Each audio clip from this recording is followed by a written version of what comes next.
दंश न्यूज, दलित पीडित व शोषित जनतेचा खणखणीत आवाज।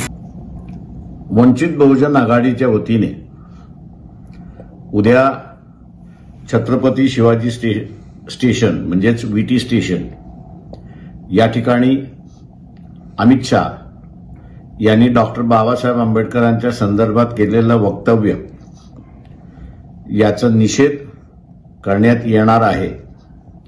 दुपारी 2 वाजता सर्व लोकशाहीवादी आणि फुले शाहू आंबेडकरवादी यांनी 2 वाजता जमून आपला निषेध नोंदवावा। मी स्वतः त्या ठिकाणी हजर राहणार आहे। जय संविधान। आमचा व्हिडिओ जास्तीत जास्त लाईक करा, शेअर करा आणि आमचे YouTube चॅनल सबस्क्राइब करा। धन्यवाद।